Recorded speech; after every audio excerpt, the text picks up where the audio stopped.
Hello friends, good evening. आज हम आप सभी को असर्टिव सेंटेंस का डायरेक्ट से इनडायरेक्ट नरेशन कैसे बनाते हैं इसके बारे में बताएंगे। आज का जो हमारा विषय है वो नरेशन का है।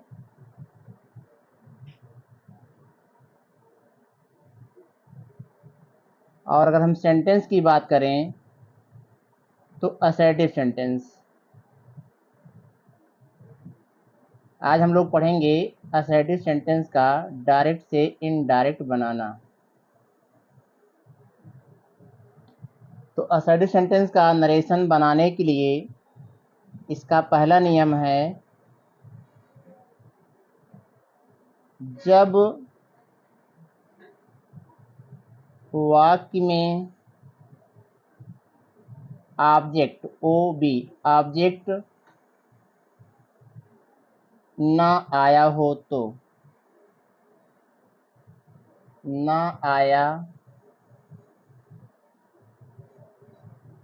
तो रिपोर्टिंग वर्ब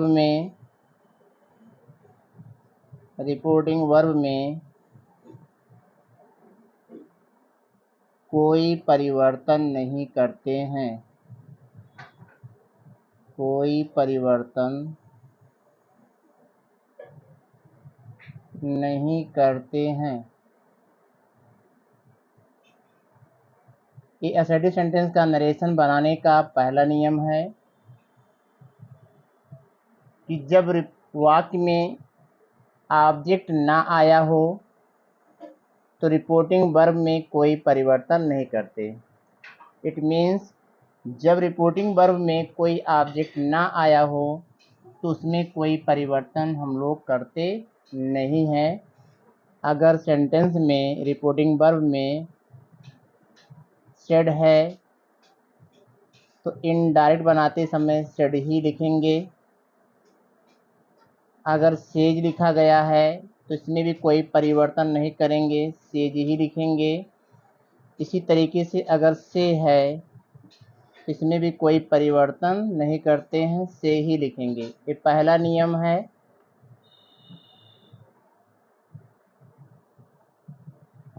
दूसरा,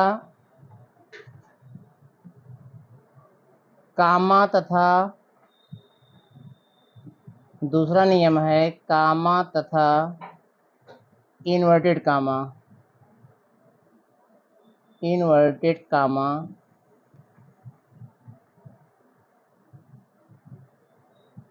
को हटाकर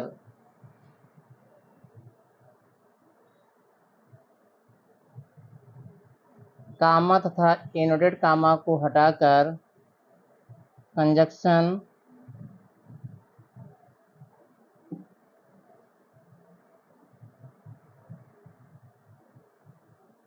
डैट का यूज करते हैं।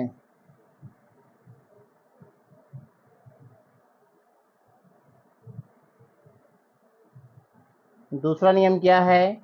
कामा तथा इन्वर्टेड कामा को हटाकर कंजक्शन डैट का यूज करते हैं।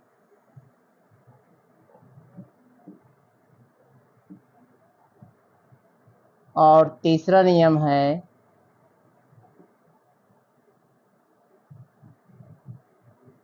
जब रिपोर्टिंग वर्ब में ऑब्जेक्ट आया हो तो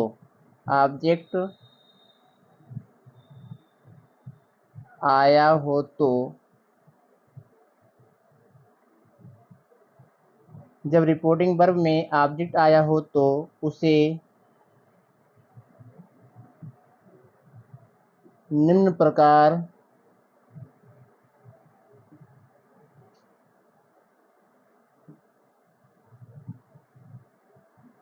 बदलते हैं।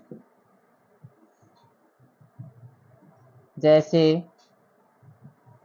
अगर सेट टू है तो इनडायरेक्ट बनाते समय सेट टू के स्थान पर टोल्ड लिखते हैं। अगर सेज टू है तो सेज टू को हटा करके इसके स्थान पर टेल्स लिखते हैं। और अगर इसी तरीके से अगर से टू है तो से टू को हटाकर रिपोर्टिंग वर्ब में उसके स्थान पर टेल लिखते हैं। अब इसमें पहला नियम और तीसरा नियम दोनों में से किसी एक का यूज होगा, वो सेंटेंस पर डिपेंड करता है। अगर सेंटेंस में ऑब्जेक्ट नहीं है तो हम लोग फर्स्ट रूल को फॉलो करेंगे, और अगर सेंटेंस में रिपोर्टिंग वर्ब में ऑब्जेक्ट आया है तो हम तीसरे को फॉलो करेंगे। उसके बाद दूसरा नियम जो है, कामा और इनवर्ट कामा को हटा करके डैट का यूज़ करना है। और चौथा नियम है जो सभी के लिए यूज किया जाता है, हर सेंटेंस के लिए, सेंटेंस कोई भी हो। चौथा नियम जो है हमारा कॉमन है, जिसके बारे में हम पहले ही चर्चा कर चुके हैं। चौथा रूल है जिसे हम लोग कॉमन रूल कहते हैं, चेंजिंग का। तो पहले चेंजिंग प्रोनाउन की होती है, प्रोनाउन चेंजिंग। पहली चेंजिंग प्रोनाउन की होती है, दूसरी चेंजिंग टेंस की होती है, और तीसरी चेंजिंग है वर्ड की। इस तरीके से चौथा रूल हमारा कॉमन है, प्रोनाउन चेंजिंग, टेंस चेंजिंग और वर्ड चेंजिंग। प्रोनाउन चेंजिंग का भी कंडीशन है, जिसके बारे में हम पहले ही बात कर चुके हैं कि अगर प्रोनाउन फर्स्ट पर्सन का है तो रिपोर्टिंग वर्ब के सब्जेक्ट के अनुसार बदलते हैं। अगर सेकंड पर्सन प्रोनाउन है रिपोर्ट स्पीच में तो रिपोर्टिंग वर्ब के ऑब्जेक्ट के अनुसार बदलते हैं। टेंस चेंजिंग जो है, हम इसमें भी कंडीशन है, यदि रिपोर्टिंग वर्ब पास्ट टेंस में है तभी हम रिपोर्ट स्पीच की क्रिया को बदलते हैं। प्रेजेंट इंडेफिनिट को पास्ट इंडेफिनिट, प्रेजेंट कॉन्टिन्यूअस को पास्ट कॉन्टिन्यूअस, प्रेजेंट परफेक्ट को पास्ट परफेक्ट, इसी तरीके से बदला जाता है। और वर्ड चेंजिंग में हमने बात किया था इसके बारे में कि 15 वर्ड्स लगभग हैं, 14-15 शब्द ऐसे हैं जिसको हमें याद करना होगा, और वो डायरेक्ट नरेशन में आते हैं तो उसको हम इनडायरेक्ट बनाते समय उसको बदल देते हैं।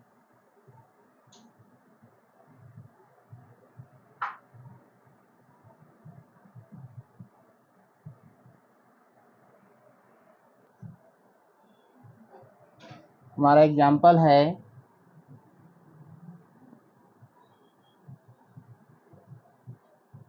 he said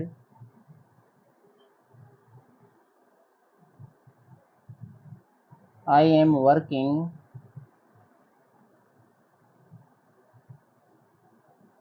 hard now, NOW।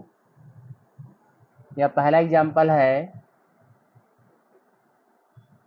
he said I am working hard now। दूसरा एग्जाम्पल लिखते हैं,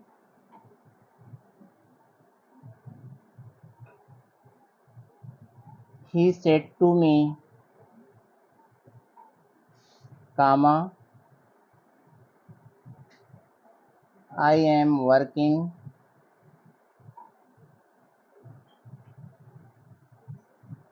hard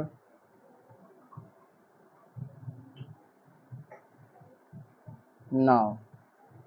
दोनों सेंटेंस लगभग एक जैसे हैं, सिर्फ अंतर इतना है कि रिपोर्टिंग वर्ब में पहले सेंटेंस में ऑब्जेक्ट नहीं है, लेकिन दूसरे सेंटेंस में रिपोर्टिंग वर्ब में ऑब्जेक्ट आया हुआ है, और लगभग सारी चीज़ें सेम हैं दोनों सेंटेंस में। अब हमें देखना है कि किस सेंटेंस को इनडायरेक्ट में बदलते समय फर्स्ट रूल को फॉलो करना है और किस में हमें तीसरे रूल को फॉलो करना है। तो पहले में रिपोर्टिंग वर्ब में ऑब्जेक्ट नहीं है, इस सेंटेंस में रिपोर्टिंग वर्ब में कोई ऑब्जेक्ट नहीं है, तो इसमें हम कोई परिवर्तन नहीं करेंगे, इसको लिखेंगे he said। दूसरा नियम है, कामा और इन्वर्ट कामा हटाएंगे, डैट लगाएंगे। अगला नियम है चेंजिंग का, तो यहाँ पर प्रोनाउन फर्स्ट पर्सन का है। फर्स्ट पर्सन प्रोनाउन को रिपोर्टिंग वर्ब के सब्जेक्ट के अनुसार बदलते हैं। तो रिपोर्टिंग वर्ब का सब्जेक्ट यहाँ पर ही है और आई यहाँ पर सब्जेक्टिव केज में है, तो ही का सब्जेक्टिव केज ही हो जाएगा। उसके बाद टेंस चेंजिंग करना है। यहाँ पर प्रेजेंट कॉन्टिन्यूअस है, तो प्रेजेंट कॉन्टिन्यूअस को पास्ट कॉन्टिन्यूअस टेंस में करते हैं। तो यहाँ पे ही के अकॉर्डिंग वाज का यूज़ करेंगे, फिर वर्किंग लिखेंगे, उसके बाद हार्ड, वर्किंग हार्ड। और यहाँ पर तीसरा है नाउ, जो कि वर्ड चेंजिंग है। तो नाउ का हम लोग देन में बदल देते हैं। इस तरीके से इनडायरेक्ट नरेशन बनेगा, he said that he was working hard then. चलिए दूसरे एग्जाम्पल को इनडायरेक्ट में बदलते हैं। यहाँ पर रिपोर्टिंग वर्ब में ऑब्जेक्ट आया हुआ है और एक चीज़ यहाँ पे ध्यान देना है कि जब रिपोर्टिंग वर्ब में ऑब्जेक्ट आया रहेगा तभी यहाँ पर प्रीपोजिशन टू आएगा। अगर ऑब्जेक्ट नहीं रहेगा तो यह प्रीपोजिशन भी नहीं रहेगा। जैसे ऊपर वाले सेंटेंस में यहाँ पर ऑब्जेक्ट नहीं था तो यहाँ पे टू भी नहीं है, लेकिन यहाँ सेकंड वाले में यहाँ ऑब्जेक्ट मी है, इसलिए यहाँ पर प्रीपोजिशन टू है। अब इसको चेंज करते समय हमें सेट टू को हटा देना है। सेट टू को हटाएंगे, यहाँ लिखेंगे ही, सेट टू को हटा करके लिखेंगे टोल्ड। ऑब्जेक्ट हमारा मी है, ही टोल्ड मी। अब कामा और एनोडेड कामा हटाएंगे। That I first person pronoun reporting verb के सब्जेक्ट के अनुसार। रिपोर्टिंग वर्ब का सब्जेक्ट यहाँ पर ही है, आई सब्जेक्टिव केज, तो ही का सब्जेक्टिव केज ही होगा। टेंस चेंजिंग करेंगे क्योंकि रिपोर्टिंग वर्ब पास्ट टेंस में है, V2 है। जैसे ऊपर वाला सेंटेंस भी रिपोर्टिंग वर्ब पास्ट टेंस में था, तो टेंस चेंजिंग होगा तो ही के अकॉर्डिंग यहाँ वाज लगाएंगे। Present continuous change into past continuous. Was के बाद वर्किंग लिखेंगे, वर्किंग हार्ड। उसके बाद यहाँ पर भी नाउ है, नाउ का लिखेंगे देन। इस तरीके से ही told me that he was working hard then.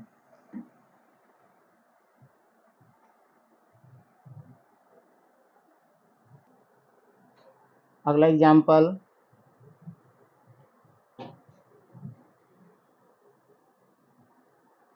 Ram says to her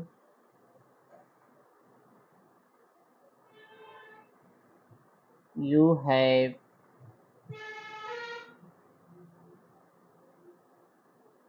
called me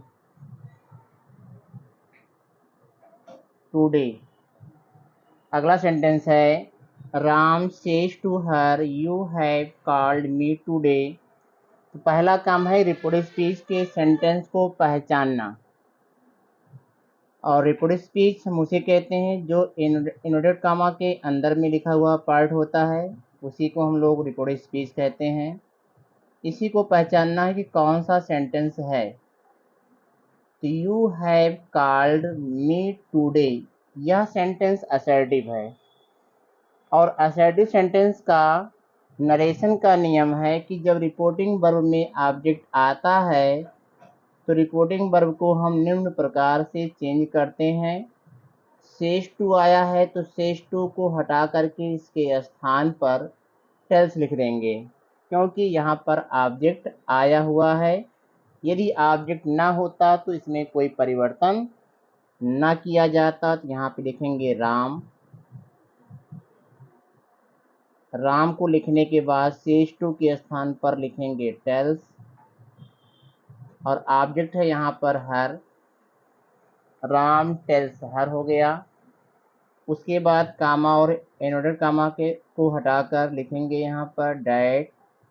उसके बाद चौथा नियम जो सभी सेंटेंस में लगभग यूज होता है, पहला चेंजिंग है यहाँ पर प्रोनाउन का। यू यहाँ पर सेकंड पर्सन प्रोनाउन है। सेकंड पर्सन प्रोनाउन को हमेशा रिपोर्टिंग वर्ब के ऑब्जेक्ट के अनुसार बदलते हैं। यू सब्जेक्टिव केज में है तो हर का सब्जेक्टिव केज हो जाएगा सी। टेंस चेंजिंग होगा कि नहीं ये देखना है, तो रिपोर्टिंग वर्ब हमारा प्रेजेंट में है, V5 है, तो रिपोर्टिंग वर्ब प्रेजेंट टेंस में है तो टेंस चेंजिंग नहीं करेंगे। यू के अकॉर्डिंग हैव लगा है, अब यू के स्थान पे सी आया तो हम यहाँ पर हैज लिखेंगे। टेंस चेंजिंग नहीं हुआ है क्योंकि हैज और हैव एक ही टेंस की सहायक क्रिया है। फिर कॉल्ड लिखेंगे, Ram tells her that she has called. फिर यहाँ पर मे आया प्रोनाउन जो कि फर्स्ट पर्सन प्रोनाउन है। फर्स्ट पर्सन प्रोनाउन को रिपोर्टिंग वर्ब के सब्जेक्ट के अनुसार, तो मे ऑब्जेक्टिव केज में है तो राम के लिए ऑब्जेक्टिव केज है, यहाँ पर लिखेंगे हिम, यहाँ लिख देंगे हिम। उसके बाद तीसरा यहाँ पे है टुडे जो कि वर्ड चेंजिंग है, यहाँ लिख देंगे डैट डे। इस तरीके से तीसरा example Ram says to her का इनडायरेक्ट नरेशन बनेगा कि Ram tells her that she has called him that day. चलिए एक एग्जाम्पल और हम लोग करते हैं।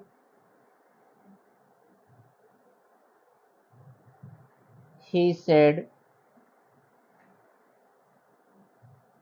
my horse died, D-I-E-D died yesterday।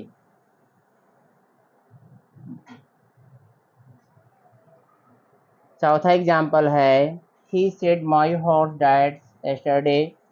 अब इसको हमें इनडायरेक्ट नरेशन में चेंज करना है, तो रिपोर्टिंग वर्ब में कोई ऑब्जेक्ट नहीं है, तो कोई ऑब्जेक्ट नहीं तो इसमें कोई परिवर्तन भी नहीं करेंगे, यहाँ लिखेंगे ही सेड, कामा हटाएंगे, यहाँ डेड लिखेंगे।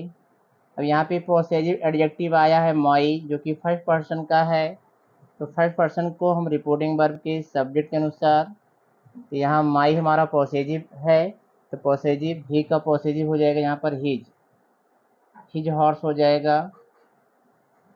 अब ये पास्ट टेंस में है, पास्ट इंडेफिनिट है और ये V2 है, तो रिपोर्टिंग वर्ब पास्ट टेंस में है तो रिपोर्टिंग स्पीच की क्रिया को बदलेंगे, पास्ट इंडेफिनिट को पास्ट परफेक्ट, तो पास्ट परफेक्ट टेंस की सहायक क्रिया होती है हैड प्लस V3, यहाँ हैड डाइड कर देंगे। उसके बाद वर्ड चेंजिंग यहाँ पर एस्टरडे है तो एस्टरडे का लिखेंगे the previous day, the previous day या द डे बिफोर, दोनों में से किसी एक को लिखेंगे। इस तरीके से चौथा क्वेश्चन भी हमारा सॉल्व हो गया। धन्यवाद।